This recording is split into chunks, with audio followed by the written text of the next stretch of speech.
ओम श्री गणेशाय नमः। ओम नमः शिवाय। हरे कृष्णा। कान्हा जी की कृपा आप सभी भक्तों पर बनी रहे। भगवान गणेश की कृपा से आपका दिन शुभ और मंगलमय हो। आज मार्गशीर्ष मास की संकष्टी चतुर्थी है, तो आज मैं आपको सुनाने जा रही हूँ भगवान गणेश की संपूर्ण व्रत कथा। तो आप सभी भक्त कथा को पूरा पूरा जरूर सुनिए। आज की कथा में आप सुनेंगे विघ्नहर्ता गणेश की कथा, संकष्टी चतुर्थी की व्रत कथा और साथ ही चौथ माता की कथा, क्योंकि चौथ माता की कथा को सुने बिना व्रत अधूरा होता है। तो आप सभी कथा को पूरा जरूर सुनिए और कथा सुनने से पहले कमेंट बॉक्स में गणेश भगवान की जय जरूर जरूर लिखिए। एक बार पार्वती जी ने गणेश जी से पूछा कि अगन मास की कृष्ण चतुर्थी को संकष्टी क्यों कहते हैं, उस दिन किस गणेश की पूजा किस रीति से करनी चाहिए। तो गणेश जी ने उत्तर दिया कि हे हिमालय नंदिनी, अगहन में पूर्वोक्त रीति से गजानन नामक गणेश की पूजा करनी चाहिए। पूजन के बाद अर्घ देना चाहिए। दिन भर व्रत रहकर पूजन के बाद ब्राह्मणों को भोजन कराकर जौ तिल चावल चीनी घृत का शाकला बनाकर हवन कराएं, तो वह अपने शत्रु को वशीभूत कर सकता है। इस संबंध में एक प्राचीन इतिहास सुनाता हूँ। प्राचीन काल में त्रेता युग में दशरथ नामक एक प्रतापी राजा थे। वे राजा आखेट प्रिय थे। एक बार अनजाने में उन्होंने एक श्रवण कुमार नामक ब्राह्मण का आखेट में वध कर दिया। उस ब्राह्मण के अंधे माँ बाप ने राजा को शाप दिया कि जिस प्रकार हम लोग पुत्र शोक में मर रहे हैं, उसी भांति तुम्हारा भी पुत्र शोक में मरण होगा। इससे राजा को बहुत चिंता हुई। उन्होंने पुत्रेष्टि यज्ञ कराया। फल स्वरूप जगदीश्वर ने राम रूप में अवतार लिया। भगवती लक्ष्मी जानकी रूप में अवतरित हुई।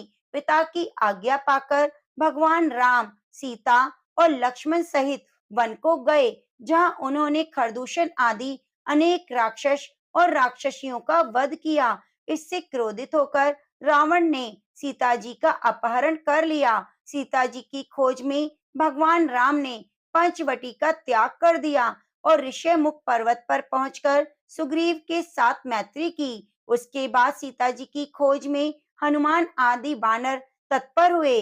ढूंढते ढूंढते बानरों ने गिद्धराज संपाति को देखा। इन बानरों को देखकर संपाति ने पूछा कि कौन हो, इस वन में कैसे आए हो, तुम्हें किसने भेजा है, यहाँ पर तुम्हारा आना किस प्रकार हुआ है। संपाति की बात सुनकर बानरों ने उत्तर दिया कि भगवान विष्णु के अवतार दशरथ नंदन राम जी और सीता जी लक्ष्मण सहित दंडक वन में आए हैं। वहां पर उनकी पत्नी सीता जी का अपहरण कर लिया गया है। हे मित्र, इस बात को हम लोग नहीं जानते कि सीता कहाँ है। उनकी बात सुनकर संपाति ने कहा, तुम सब रामचंद्र के सेवक होने के नाते हमारे मित्र हो। जानकी जी का जिसने हरण किया है, वह जिस स्थान पर है वह मुझे मालूम है। सीता जी के लिए मेरा छोटा भाई जटायु अपने प्राण गंवा चुका है। यहाँ से थोड़ी दूरी पर समुद्र है। समुद्र के उस पार राक्षस नगरी है। वहाँ अशोक के पेड़ के नीचे सीता जी बैठी हैं।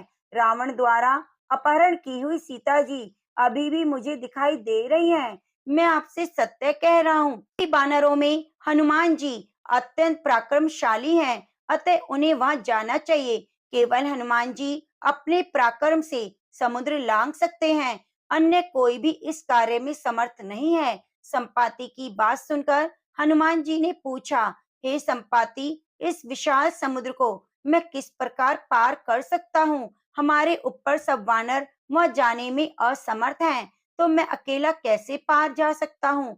हनुमान जी की बात सुनकर संपाति ने उत्तर दिया, हे मित्र, आप संकट नाशक गणेश चतुर्थी का व्रत कीजिए। उस व्रत के प्रभाव से समुद्र को क्षण भर में पार कर लेंगे। संपाति के आदेश से संकट चतुर्थी के उत्तम व्रत को हनुमान जी ने किया। हे देवी, इसके प्रभाव से हनुमान जी क्षण भर में समुद्र को लांघ गए। इस लोक में उनके समान सुखदायक कोई दूसरा व्रत नहीं। श्री कृष्ण जी कहते हैं, हे महाराजा युधिष्ठिर, आप भी इस व्रत को कीजिए। इस व्रत के प्रभाव से आप क्षण भर में अपने शत्रुओं को जीतकर संपूर्ण राज्य के अधिकारी बनेंगे। भगवान कृष्ण का वचन सुनकर युधिष्ठिर ने गणेश चतुर्थी का व्रत किया। इस व्रत के प्रभाव से वे अपने शत्रुओं को जीतकर राज्य के अधिकारी बन गए। तो प्रेम से बोलिए गणेश भगवान की जय। अब आइए सुनते हैं चौथ माता की कथा। पौराणिक कथा के अनुसार एक गांव में एक सेठ सेठानी थे। उनका एक बेटा और बहू थे। बहू सबको भोजन कराकर फिर स्वयं भोजन करती। एक पड़ोसन ऐसी भी थी जो रोज पूछती, बहू आज क्या बनाया, क्या खाया? तो बहू कहती, ठंडो बासी। एक दिन उसके पति ने ऐसा सुनकर विचार किया, आज तो पकवान बनाए जाएं, फिर देखें मेरी पत्नी क्या कहती है। उसने तरह तरह के पकवान बनवाए और घर के सभी लोगों ने एक साथ बैठकर भोजन किया।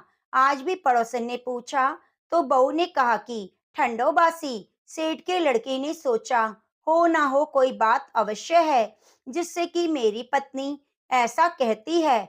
उसने पत्नी से पूछा, तुम रोज ठंडो बासी खाया ऐसा क्यों कहती हो, जबकि हम सब ने एक साथ बैठकर कई तरह के पकवान खाए।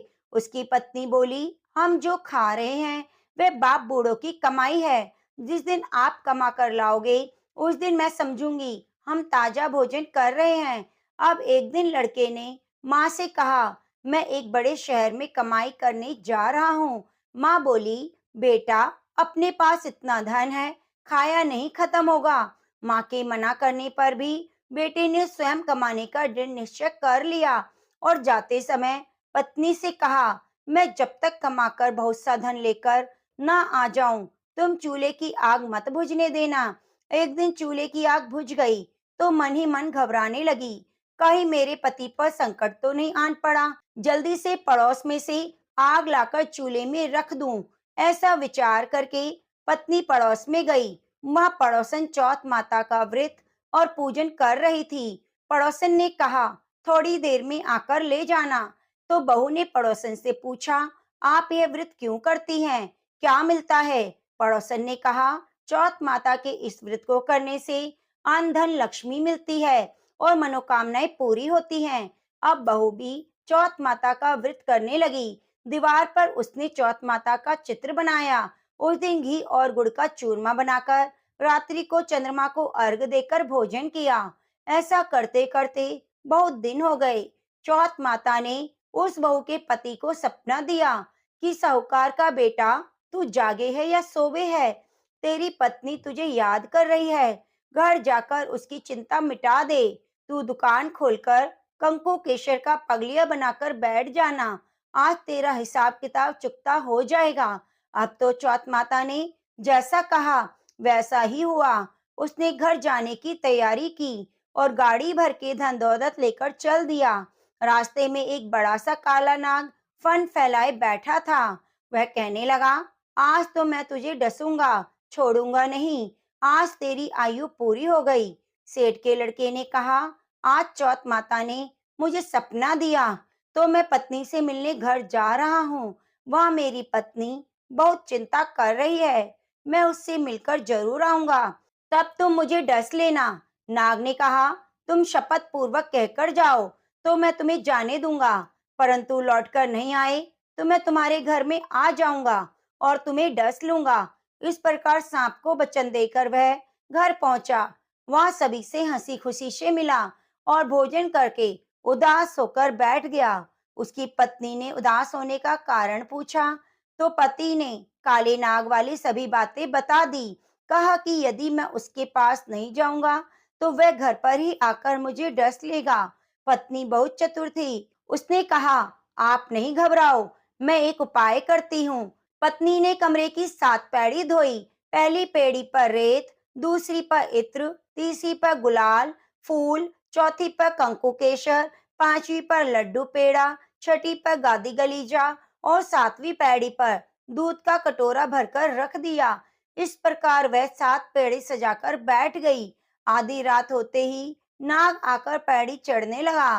पहली पैड़ी पर रेत में लौट गया और कहने लगा, सेठ की बहू ने बहुत आराम दिया, पर बचनों से बंधकर आया हूँ तो डसूंगा अवश्य। इसी प्रकार 7 पैड़ियों पर नाग आराम करता हुआ और कहता हुआ कि डसने कमरे में जरूर जाऊंगा। कि चौथ माता ने विचार किया कि मैं इसे नहीं बचा पाई तो कौन मेरा विश्वास करेगा, कौन मेरी पूजा करेगा। तो चंद्रमा जी और चौथ माता ने उसे बचाने का विचार किया। चंद्रमा ने उजला किया, चौथ माता ढाल बनी और गणेश जी ने तलवार लेकर नाग को मार दिया, ढाल से ढक दिया। अब बहू भी थकी हारी सो गई। लोग बेटे से मिलने आए, परंतु बेटा बहू तो उठे नहीं थे। बहुत देर हो गई तो माँ उन्हें उठाने गई। तो माँ ने सातों पेड़ियों पर जो कुछ देखा वे बहुत घबराई और बेटा बहू को आवाज लगाई। बेटा बहू उठे तो देखा एक ढाल तलवार वहां पड़ी है। ढाल उठाई तो काला नाग मरा हुआ पड़ा था। बेटा बहू ने सोचा कि आज तो धर्म कर्म ही सामने आ गया। जो भगवान गणेश और चौथ माता ने हमारी रक्षा की है। चौथ माता, जैसे आपने सेठ के बहू बेटे की रक्षा करी वैसे सबकी करना। हे चौथ माता, आपकी कथा को जो भी सुने हुंकारा बने, जो भी कथा को कहे उसकी सभी विघ्नों को दूर करना। तो प्रेम से बोलो चौथ माता की जय। प्रिय भक्तजनों, अब आइए सुनते हैं भगवान गणेश के विघ्नहर्ता स्वरूप की कथा। इस कथा को सुने बिना चौथ माता के व्रत की कथा अधूरी मानी जाती है। प्रेम से बोलो गौरी पुत्र गणेश की जय हो। एक समय की बात है, भगवान श्री हरि विष्णु का विवाह लक्ष्मी जी के साथ तय हुआ। विवाह की तैयारियां जोरों शोरों से होने लगी। सभी देवी देवताओं को निमंत्रण पत्र भेजे गए, परंतु गणेश जी को निमंत्रण नहीं दिया गया। इस तरह निमंत्रण पत्र देते वह शादी की तैयारियां करते करते शादी वाला दिन आ गया। बारात जाने का समय हो गया। सभी देवता अपनी पत्नियों के साथ विवाह में उपस्थित हुए तो उन सब ने देखा कि गणेश जी कहीं पर दिखाई नहीं दे रहे। तो वे सारे के सारे आपस में चर्चा करने लगे, क्या बात है, गणेश जी को न्योता नहीं दिया गया या फिर गणेश जी आए ही नहीं। सभी को यह जानकर बड़ी हैरानी हो रही थी। तभी सभी ने विचार किया, चलो विष्णु जी के पास चलते हैं और उन्हीं से पूछते हैं। तो विष्णु जी के पास जाकर उन्होंने कहा, हम आपसे एक बात पूछना चाहते हैं कि आपने गणेश जी को बुलाया या नहीं। फिर वे अपनी इच्छा से आए ही नहीं। तो विष्णु जी कहने लगे, गणेश जी के माता पिता को हमने न्योता भेज दिया है। अगर वे आना चाहते हैं तो उनके संग आ जाएंगे, अलग से न्योता देने की जरूरत नहीं। दूसरी बात यह है कि उनको 1.25 मन मूंग, 1.25 मन चावल, 1.25 मन घी, 1.25 मन लड्डू का भोजन दिन भर चाहिए। अगर हम उन्हें बारात में लेकर जाएं तो उन्हें इस तरह खाता देखकर सारे लोग हम पर हंसेंगे। दूसरे के घर जाकर इतना सारा खाना पीना अच्छा भी नहीं लगता। इस तरह बात चल रही थी तो किसी ने सुझाव दिया कि अगर गणेश जी आ जाएं तो क्या द्वारपाल बनाकर घर पर बिठा देना, कह देना कि तुम घर का ध्यान रखना। गणेश जी को यह नहीं लगेगा कि उन्हें बुलाया नहीं। तो विष्णु जी को यह बात पसंद आई और उन्होंने गणेश जी को न्योता भेज दिया। न्योता मिलते ही गणेश जी बड़े प्रसन्न होकर सज धज कर आ पहुंचे। तो विष्णु जी कहने लगे, आप घर की रखवाली करना। घर की रखवाली के लिए कोई रिश्तेदार तो चाहिए, तो मुझे आपसे समझदार और जिम्मेदार कोई दूसरा नहीं लगा। तो यह सुनकर गणेश जी बहुत प्रसन्न हुए और गणेश जी को घर की रखवाली के लिए बिठा दिया। बारात वहां से चल दी। नारद जी ने देखा गणेश जी दरवाजे पर बैठे हैं और बारात सारी चली जा रही है। तो वे गणेश जी के पास गए, पूछने लगे, तुम बारात में क्यों नहीं जा रहे। तो गणेश भगवान कहने लगे, मुझे तो घर की जिम्मेदारी दी है, कोई समझदार आदमी घर की रखवाली के लिए होना चाहिए, इसलिए मैं यहाँ पर रुक गया हूँ। तो नारद जी कहने लगे, उन्होंने आपका अपमान किया है। विष्णु जी तो आपको बुला ही नहीं रहे थे। जब सबने पूछा तो वे कहने लगे कि उनके कान बड़े बड़े, सूंड मोटी मोटी, पेट बड़ा बड़ा, यह देखकर लोग हंसेंगे। और उनका खाना कितना है, 1.25 मन लड्डू, 1.25 मन चावल, 1.25 मन घी। बारात में ले जाकर मेरे ससुराल वालों की तो बदनामी होगी। बारात में देखो कैसे बाराती आए हैं। तो ये सुनते ही गणेश जी को बहुत गुस्सा आया। नारद जी कहने लगे, अब आप ही बताओ मैं क्या करूं। नारद जी ने कहा, आप ऐसा करो कि आपकी मूषक सेना को आगे भेज दो। उनसे कहना आगे जाकर सारा रास्ता खोद डाले। जिससे उनके वाहन धरती में धंस जाएंगे।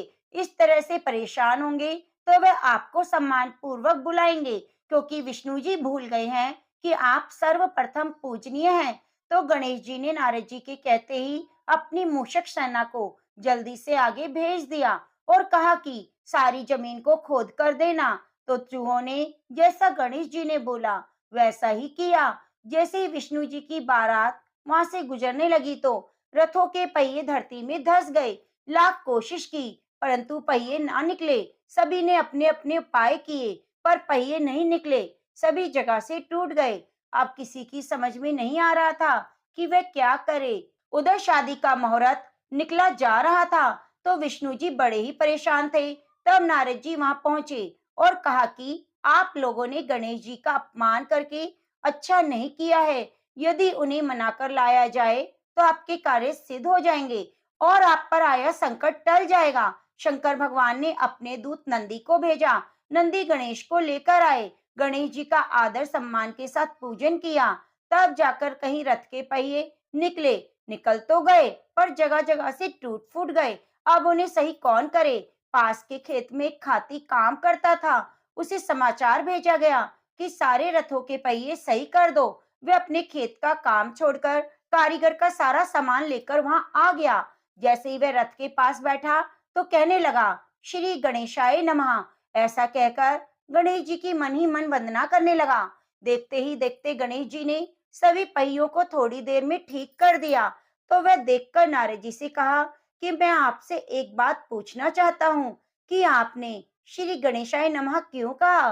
तो खाती ने कहा, हे देवताओं, आपने सर्वप्रथम गणेश जी को नहीं मनाया होगा, ना ही पूजा की होगी, इसलिए संकट आया। तो नारद जी विष्णु भगवान से कहने लगे, हमने गणेश जी को सर्वप्रथम पूजनीय बनाया था और आज ही हम उन्हें भूल गए। हमसे मूर्ख और अज्ञानी कौन हो सकता है। तो ये सुनते ही विष्णु भगवान गणेश जी से माफी मांगते हैं और गणेश जी की पूजा करते हैं, उनका ध्यान करते हैं। फिर सारे मिलकर गणेश जी का जयकारा लगाते हैं। यह सब देखकर गणेश जी बहुत प्रसन्न होते हैं और नारद जी भी गणेश जी की ओर देखकर मंद मंद मुस्कुराने लगते हैं। बारात वहां से चल पड़ी। भगवान विष्णु और लक्ष्मी का विवाह धूमधाम से संपन्न हुआ। वे सकुशल घर लौट आए। इसलिए कोई भी व्रत पूजा पाठ हो, गणेश भगवान को जरूर याद करना चाहिए। ज्यादा समय नहीं तो एक छोटी सी कहानी सुनकर भी शुभ आरंभ कर सकते हैं। तो प्रेम से बोलो, गणेश भगवान की जय।